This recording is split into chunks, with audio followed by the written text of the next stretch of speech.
Good morning or good afternoon, everyone from the World Health Organization headquarters in Geneva. My name is Alexandra Kuzmanovic from the Department of Communications, and today on Facebook, Twitter, and LinkedIn, we will be talking about science and COVID-19.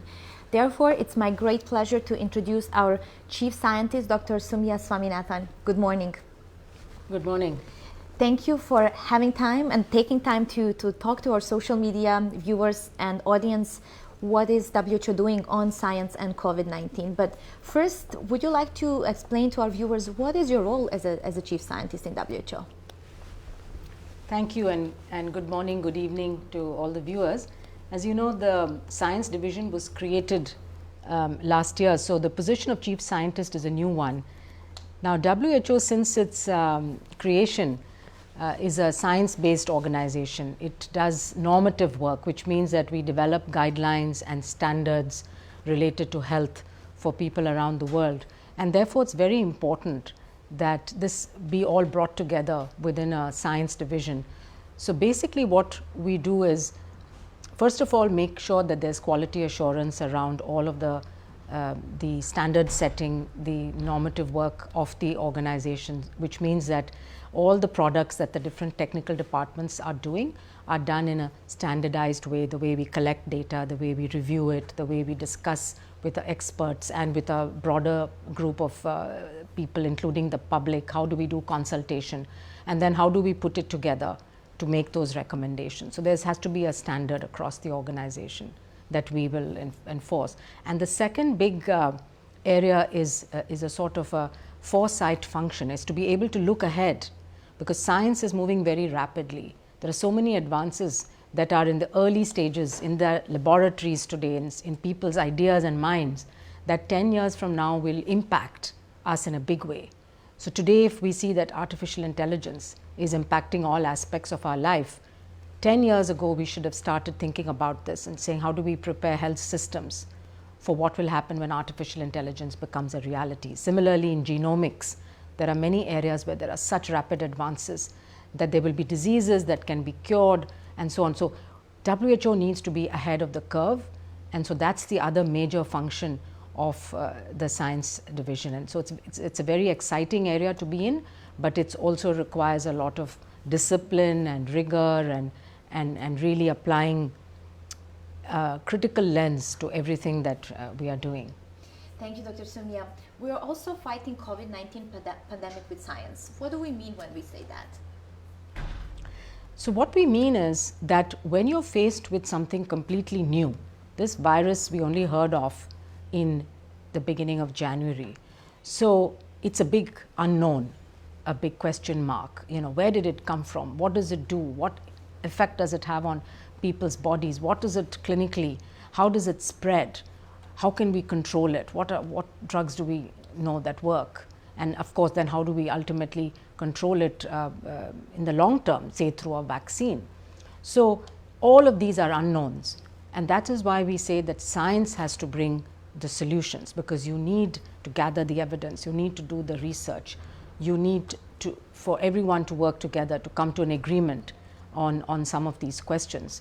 And so really, and science has moved so rapidly, so much. We can't believe it's only less than 6 months since we heard about this virus, but we know a lot, and it's mainly through the work of thousands of scientists. When I say scientists, it also means social scientists, behavioral scientists, scientists not just the ones who are in the lab doing the work, but really in those that are in the broader area of understanding biology and natural sciences. Thank you, Dr. Soumya. Would you explain a little bit more, how do we engage and how do we work with scientific community during the pandemic? So the way WHO works in general is through our wider community of experts across the world. And as I said, these span from basic scientists who work on genetics to people who do clinical work, to people who do public health work, to people who do work in ethics and social sciences. So the way we operate is through expert groups and strategic advisory committees and groups. So depending on the area of work and the topic, you put together a group of experts, and this is now done through putting out a call for experts from around the world to apply, and then there's a process of criteria that we have to shortlist people. We also have strict conflict of interest policies, so that if you're a person who's working in a particular topic and you've been funded in that area, you have to declare that you've received funding for that area of work and from whom have you received funding. And then there's a committee that looks to see if that is fine for you to come and still be part of this committee, and then you declare your conflicts of interest. So we have hundreds of these expert groups that advise us, and the secretariat, there are experts within WHO, of course, in all these technical areas, but they don't make the final decisions. The decisions are made through these expert committees who look at all the evidence, who study it, and then who advise. A good example I can give you is the SAGE, the Strategic Advisory Group on immunizations, and they actually are the ones who make immunization policy for the whole world, and everyone, all countries follow that, and many of the agencies like Gavi, the Vaccine Alliance, they base their procurement of vaccines on the recommendations of SAGE. So that's just one example, but we have many committees like that that actually develop these guidelines. Thank you, Dr. Soumya. I would just like to use the opportunity to invite our viewers to ask questions about science and COVID-19 on Facebook and LinkedIn through comment section. And if you're watching us on Twitter, please use the hashtag AskWHO. You mentioned immunization, and in February, WHO gathered hundreds of scientists around the world to discuss a research and development plan for a vaccine against COVID-19. So what was the plan they agreed on? So in February, we had something called the Research and Innovation Forum for COVID, and this was again a few weeks after we heard about this virus. So what we did was bring together over 400 people from around the world, again scientists, experts, clinical, from all areas, but related to research on this virus. Many people connected virtually because they couldn't come physically to Geneva. And we developed 9 working groups. So one of them was on vaccines, but there were 9 working groups looking at all of these different aspects of this virus and the disease that I mentioned. And each one of them actually produced a document on what do we know about this area. And of course, there was less known and much more that was unknown.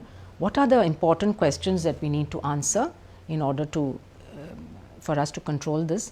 And they developed a roadmap. So we developed a research roadmap that covered 9 different areas related to the virus. And so these working groups that were developed in January and worked through the February forum and till now have all made progress. So what we're doing is at the end of this month, on June 29th and 30th, we reconvene this, probably more scientists now, not 400, but maybe 1,000 people, to discuss what have we learned in the last 4 months, what are the big knowledge gaps that we now have much more information on, what are the remaining big topics that we need to work towards. So we hope that we take stock and then we look forward again to the next 6 months on what are the priorities we need to work on. Now specifically on the vaccines, I think everybody is interested in knowing about vaccines. What we did at that time, early January, February, was okay, scientists are going to be coming up with vaccine candidates. What is it going to take, for something in a lab to actually get to becoming an injection that people can receive? And there are many steps, many steps. It's not easy. Vaccine development normally takes 10 to 20 years. So here we're talking about developing a vaccine in 12 to 18 months.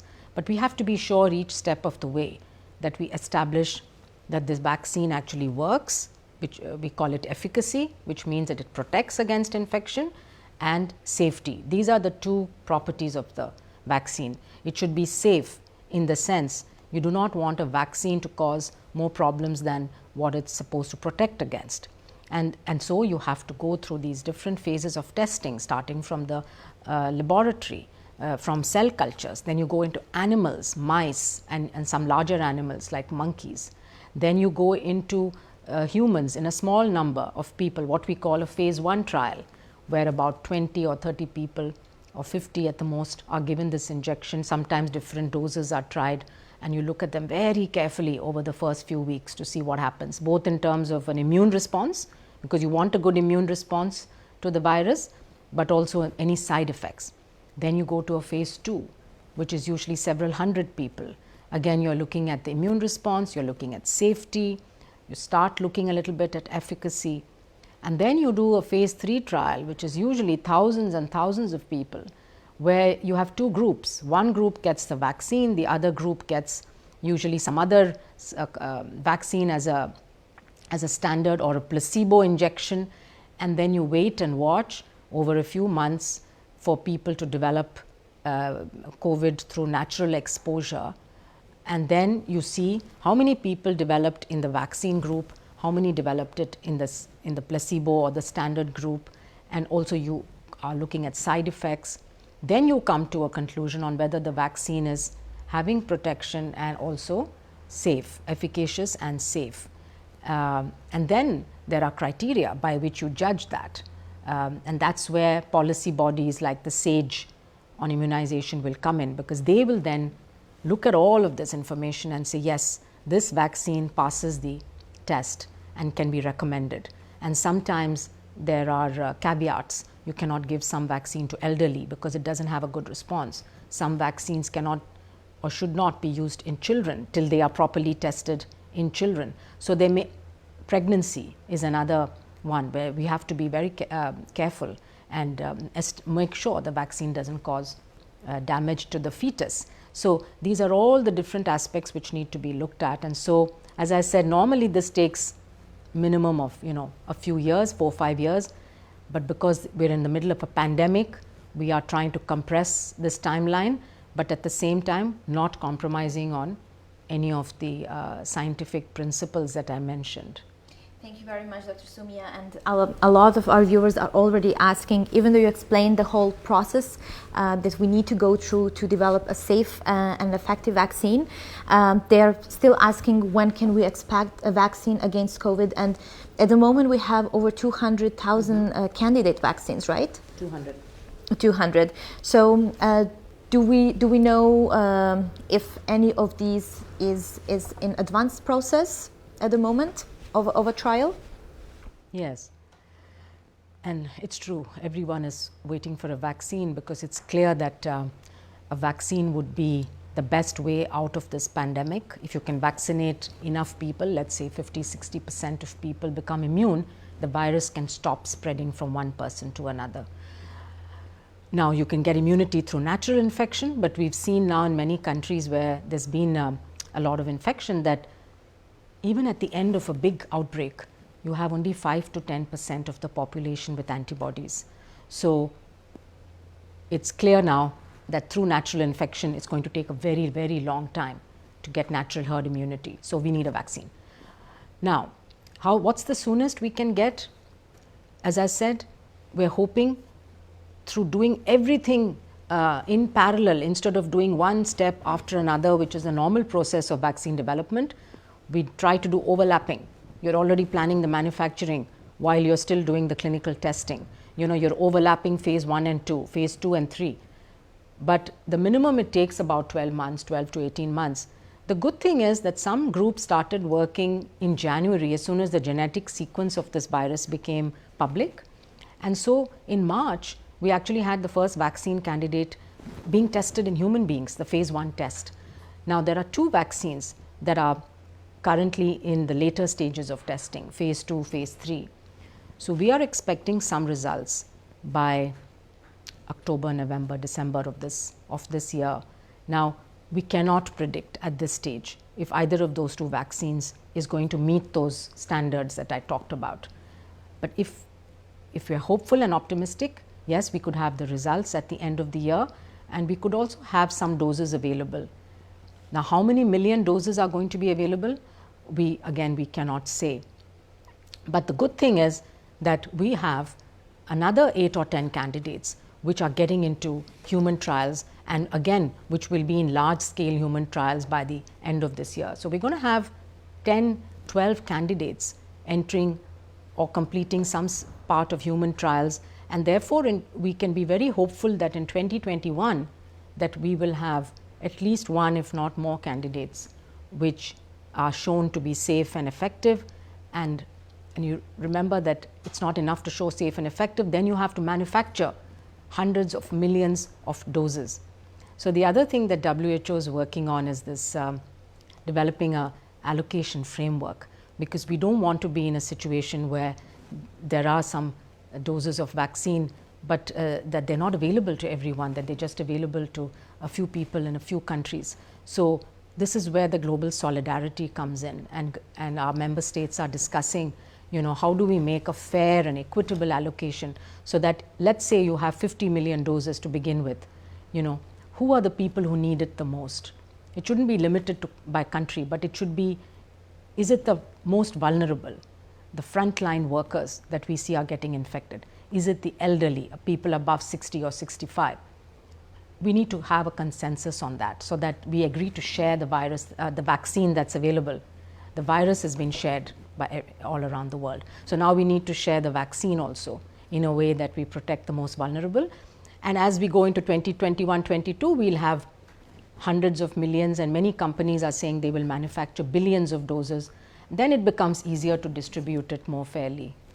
But WHO as well launched an initiative to work with countries and partners to ensure access to vaccine once it's developed, right? Yes. Could you tell us more how we are doing and collaborating with countries in this initiative? So there are two initiatives which are linked but a little different. One, what we call the COVID Technology Access Platform, which is an initiative that was launched by the Director General and the President of Costa Rica and about 35 other heads of state about 2 weeks ago, to basically ask countries and research funders and companies to deposit their technology into this access pool, which means that you then make it available to the public as a public good. And some people have described, for example, a people's vaccine, which means you develop it, but then you donate the technology, you donate the intellectual property so that everyone can use it, many companies can use it. The other initiative that we're leading and we're working really hard on is called the ACT Accelerator. So that's it's ACT stands for Access to COVID Technologies again, Accelerator. It's basically, how do we bring everyone together, private sector, public sector, funders, multilateral agencies, the UN, and scientists, to develop these tools, diagnostics, drugs, and vaccines for COVID, and do it in an accelerated time frame as soon as possible.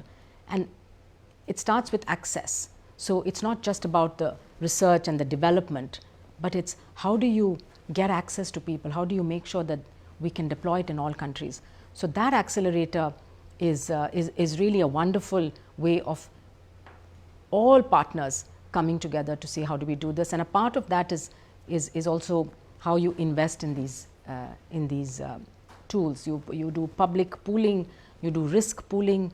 So if all countries invest in a whole range of vaccines, then there's a better chance for every country to have a winning candidate. It's like a race.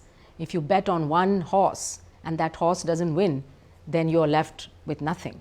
But if you're able to pool your resources and bet on 6 horses, one of those 6 has a much better chance of winning. And this is where I think the public needs to understand, politicians, countries need to really come together and say, how do we, this is a global problem, so it has to be a global solution. And in this case, a national solution will not work for very long. Thank you, Dr. Sumia. We are receiving some very interesting questions, and here is the first one from Carolyn Rayleigh, saying New Zealand doesn't have any more cases of infection, I believe. So why are you still thinking the rest of the world needs a vaccination? That's an excellent question. And I think New Zealand and a few other countries have been able to show that by applying the standard and well-tested public health measures, that they've actually been able to cut the transmission down to practically zero. And as I said, there are other countries who've shown this is possible. There's Vietnam, there's South Korea, there's Germany, there's Taiwan. There are countries and areas that have shown that this is possible. Within larger countries also, some areas have shown it's possible, but many places are struggling. And so I think while this question raises the important point that what do we have now? We have diagnostics, we know how to do contact tracing, we know how to do syndromic surveillance, identify people who have the symptoms, to be able to isolate them.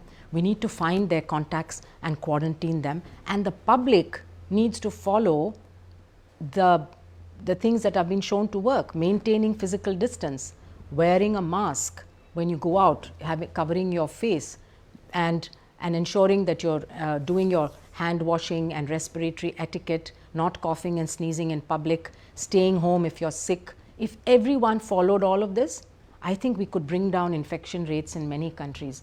But I think in the long term, New Zealand opens up its borders, it will have infection coming in because it's spread all over the world now, and people cannot remain in isolation, and therefore you need a vaccine so that we can go back and start the economies up again as quickly as possible.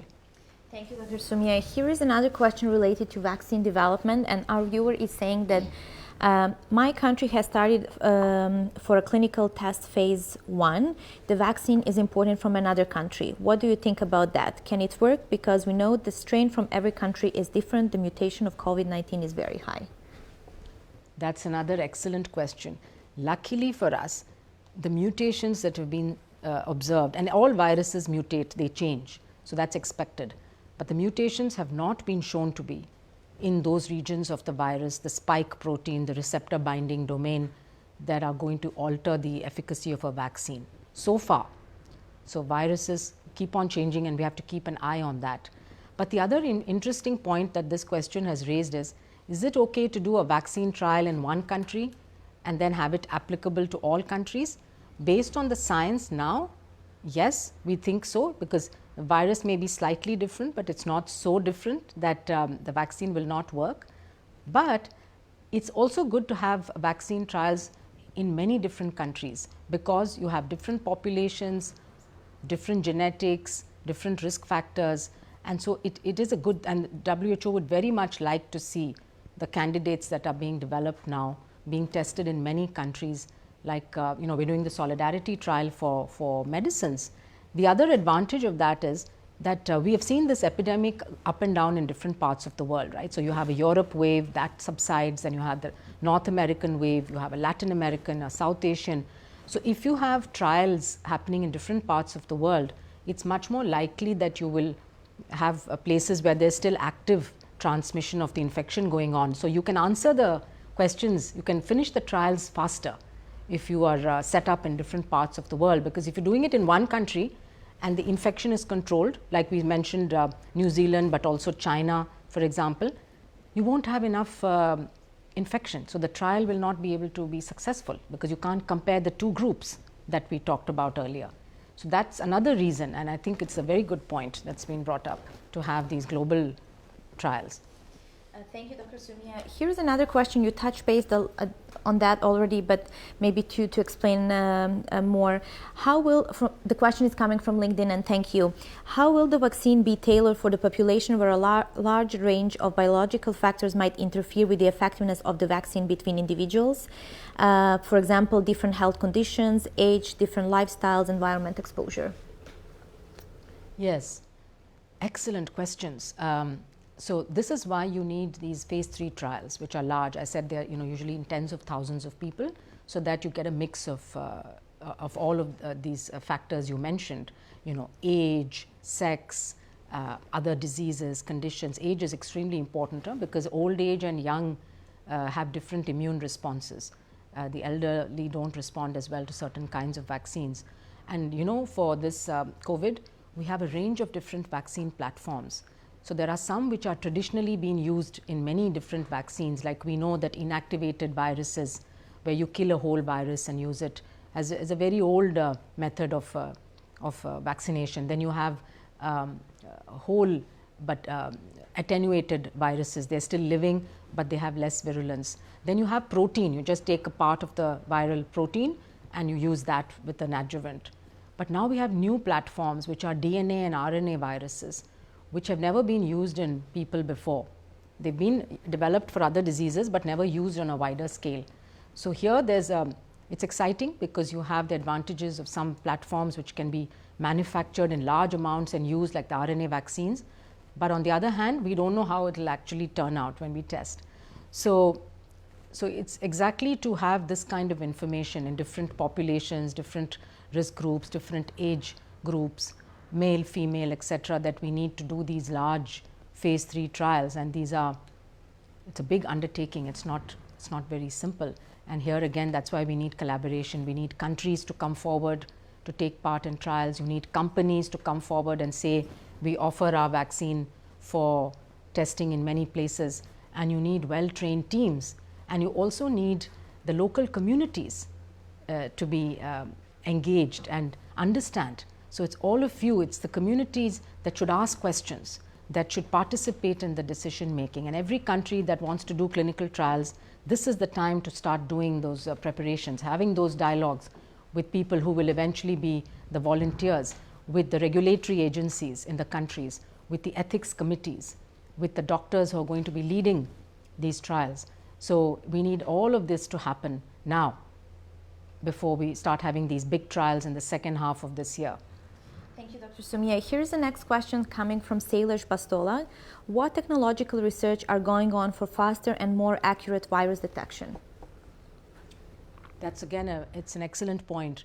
And as everyone knows, right now for the virus detection, you need to take a specimen from the respiratory tract through a nasopharyngeal swab, and then you need to take it away to the lab in a medium, and then you extract the RNA of the virus, and then you detect it. It needs a pretty sophisticated lab environment and trained people and machines. What we would like is a diagnostic test that could be rapid, easy to do. Any health worker can do it, low risk, so that you're not coughing and things like that onto the person, and you can get the result in half an hour. So what we call a rapid detection test.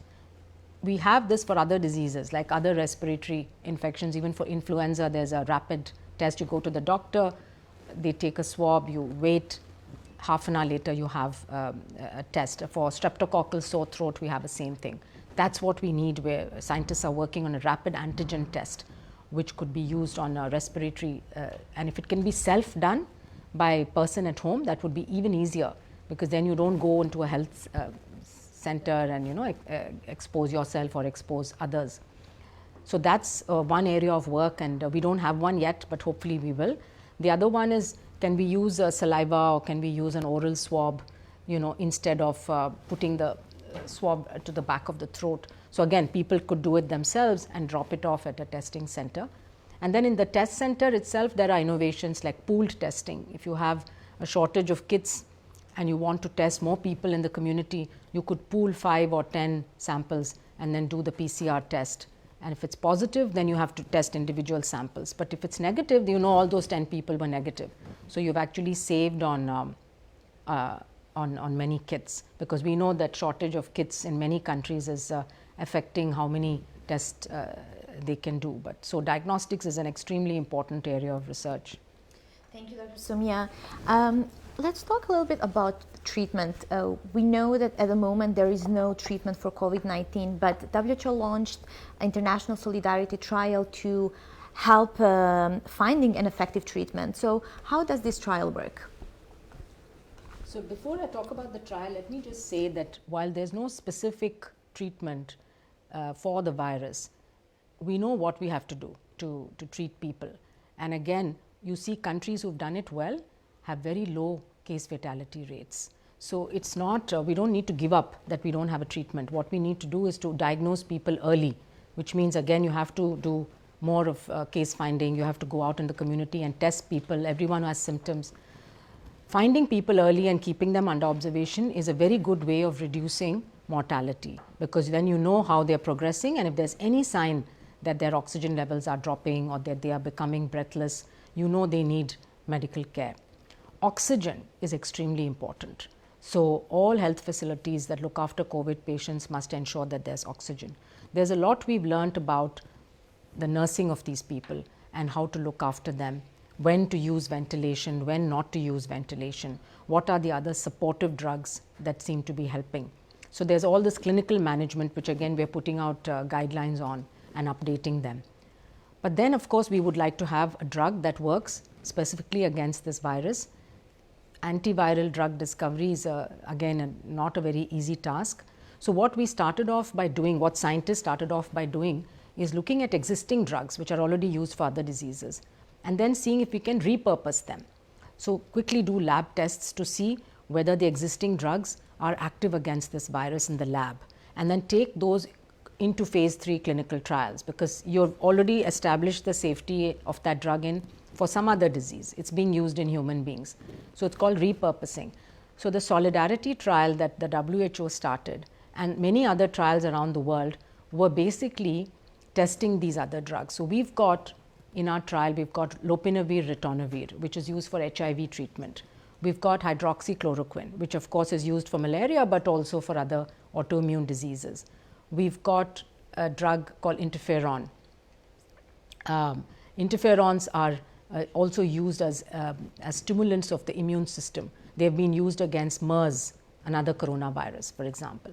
Then we have got remdesivir. This is a drug that has not been widely used. It was developed and tested for Ebola, and it was shown to have antiviral effect against SARS-CoV-2. So, these are the 4 drugs that we are testing within the Solidarity trial, and other trials are also using the same drugs. And the idea was again to do it in a large number of patients around the world, and to use this drug, these drugs against a standard of care, which is your control against which you will compare. And currently we have about 4,000 patients enrolled in about 18 countries, in over 450 hospitals. So, this is a huge collaboration across the world. Every continent is involved, Latin America, in Africa, in Asia, in the Middle East, in Europe. And so, we will have ultimately hopefully good answers on whether these work or do not work. Now, because these are repurposed drugs, they were not specifically developed for this virus, there is a chance that they may not work, but it is worth testing them and trying them. And meanwhile, of course, scientists are coming up with more, we are keeping an eye. So, we keep on updating our landscape document to see what is new, and the next set of drugs which go into Solidarity may be monoclonal antibodies. It could be other drugs that people are finding are effective. So, we have established the platform now, and all of these doctors across the world are excited and wanting to continue this type of exercise. So, once we finish testing one lot of drugs, we can take another set. Dr. Soumya, how can countries join the trial, and can individuals volunteer to be part of a trial if their country is part of it as well? So, the way it works is that WHO of course put out a call, and we received in fact over 100 countries we received expressions of interest. So, what we do is then we follow up with the Ministry of Health. We have to sign an agreement that we work together, and the Ministry of Health must agree to co-sponsor the trial. Then they actually appoint one leading doctor in the country to be the coordinator, and that doctor then identifies the hospitals where COVID patients are being admitted. They have to go through the ethics approval and the regulatory approval from the country. Then we ship the drugs, and then they start enrolling patients. Now, patients, if they want to volunteer, first of all, they have to of course have the disease and fulfill the criteria, but then they also have to be admitted in one of the hospitals that's participating in the Solidarity trial to be eligible. So, it's up to the countries and the person that they appoint really to do the local organization. We have telephone calls every week with the main principal investigators from all the countries to update them, to hear from them. So, we are all the time sharing information, and also to think about the future of the trial. You know, if one question has been answered, then we should settle that and move on to answering the next question. That's the most efficient way of telling people this drug does not seem to work. Let's move on now to testing the next drug, and so that's how we do it. So, individuals can't volunteer directly, but it's really through the network of hospitals in the country that it's done. Thank you, Dr. Soumya. Here's one comment coming from LinkedIn. We might have another pandemic in future requiring another vaccine. What can be done in future to expedite the process of launching a vaccine to the population? This is a great question. And you know, after the West Africa Ebola outbreak, in fact, this came up because there was nothing. The world had some Ebola candidates which were sitting in scientists' labs, but it had not been developed to the point where it could quickly be deployed, and we could have saved, I think, many thousands of lives if that had been the case. So, after that, in 2016, the WHO developed what we call the R&D blueprint to identify those diseases, those organisms, mostly viruses, that can cause pandemics, that can cause large epidemics, that need diagnostics, vaccines and drugs to be developed, and these are all neglected diseases. So, once that R&D blueprint came up with a list of about 9 pathogens, viruses mainly, and also something called disease X. This was very interesting because even at that time people had exactly this idea that we could have some unknown virus coming in, and we called it disease X or pathogen X. How do you prepare for that? So, there was an organization launched called CEPI, which is the Coalition for Epidemic Preparedness Innovations, which was basically set up to exactly do this, develop vaccines for diseases which could cause epidemics and pandemics. And they started working on infections like MERS, like Nipah, like the Lassa fever, which causes recurrent outbreaks in West Africa, and some other hemorrhagic fevers, also chikungunya, which causes large outbreaks. It doesn't kill that many people, but it causes a lot of morbidity. And then this pathogen X was the one for which you have to prepare. And how do you prepare? You prepare vaccine platforms on which you can then impose any antigen. So, if you have the platform ready, you have a new virus, as soon as it's sequenced, you can take the parts of the virus you want and put it on the platform and quickly start making vaccine, and that's exactly what happened. There were RNA and DNA platforms that were set up, so that as soon as the sequence of the SARS-CoV-2 was available on January 11th, it was plugged in and you had a vaccine candidate that some companies were able to develop. So, that's how you prepare for the next pandemic. But apart from the vaccines and the diagnostics, health systems also need to prepare, and this is where again we've fallen short. We've seen that in country after country after country, that the public health system could not cope, that we could not track. We did not know where the virus was, how is it spreading. We didn't have the mechanism to do contact tracing, to be able to quarantine people and so on. So, there's also that aspect, that you need to develop a public health system and a workforce and a platform and a governance mechanism and trained people in place to respond quickly. So, there's the technology side and the innovation, but there's also the very basic preparations, that is what we call boots on the ground. You need people on the ground to do some of this work. Thank you so much, Dr. Sumia. We are running out of time, but we are receiving a lot of questions, and I see that again there are a lot of those coming about vaccine candidates. Where are we with the vaccine development, and do we have capacities to deliver vaccine once it's ready on a global scale? So, yes, if we can just summarize once again before we close, sorry. So, huge activity in vaccine development, at least 100 candidates, that are in advanced preclinical, 200 if you take the whole list, about 10 or 11 in human clinical testing. So, within the next 6 to 12 months, we are going to start seeing results from some of the trials. So, that's the first step. We start seeing results, we get to know whether a vaccine is actually effective and safe. The manufacturing, there's investment right now going into manufacturing capacity spread out all over the world.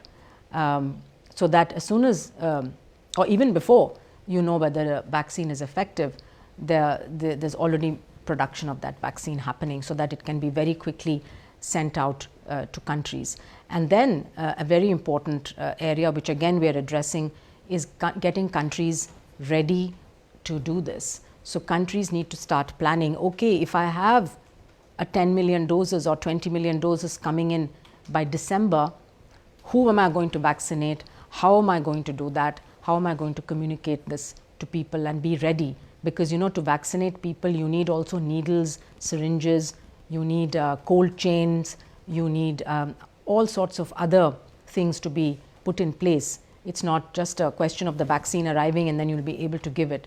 So, we may run into shortages of all of those. So, we're also looking into glass vials, into needles and syringes, making sure that those are also being manufactured in enough volumes.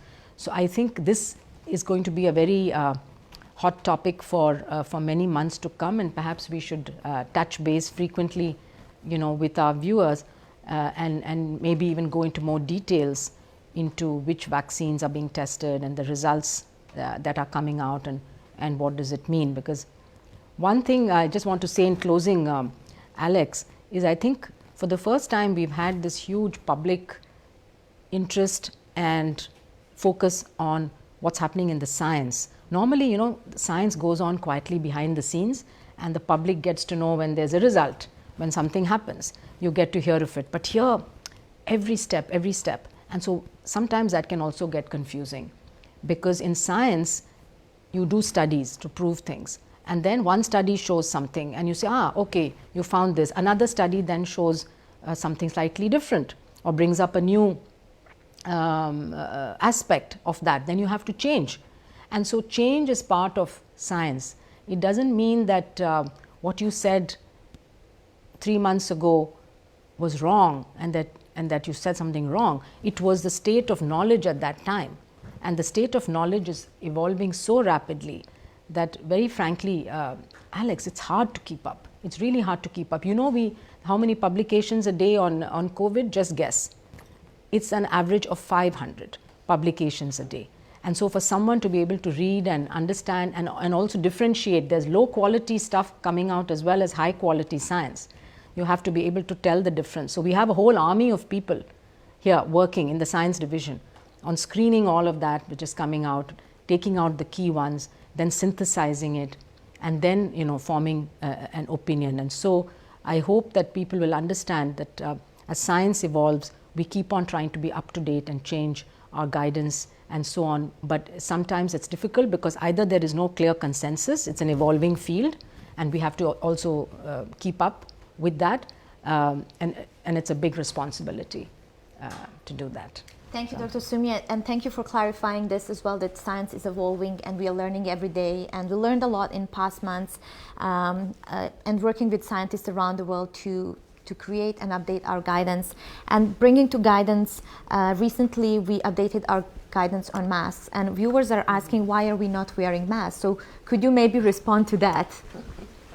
Yes, of course, we should be the ones definitely following our guidance, and we do. We absolutely do. If you see the way that we are set up now, it's very, very different than we were set up before January. So we have definitely more than 3 feet between us, and we make sure that all our meeting rooms and everything, that distance is maintained. And so what we know from the way that the infection is spread is that if you are in close proximity within 3 feet, then you are likely to have the droplets come out and perhaps even land on the other person. So we have to be careful. We're also washing our hands and sterilizing using the alcohol-based skin disinfectants quite often. We have very few people coming in, and every morning we each fill out a form to say whether we are feeling fine or whether we have any symptoms, which means that we must stay at home. And so we follow all of that, and when we go out into a crowded place where we cannot maintain physical distance, like you go into a grocery store, then we wear masks. Thank you, Dr. Soumya. Thank you so much for your time and for responding questions to our viewers. I also would like to remind you that 3 times a week, Monday, Wednesday, and Friday, 5 p.m. Geneva time, our Director General and our experts, including Dr. Soumya, are there responding journalist questions. So you can follow and watch for updates also on our work on science. As well, you can follow our social media channels where we also provide updates regularly, or visit our website www.who.int. And thank you all for watching us from Angola, Chad, India, Ghana, Namibia, Jordan, Uganda, Australia, Italy, Palestine, Albania, Iran, France, Sudan, Nigeria, UK, Bangladesh, and many more. It's really, the list is very long. Thank you for your interest and for following WHO. We will be back soon. Until then, goodbye. Bye-bye. Thank you.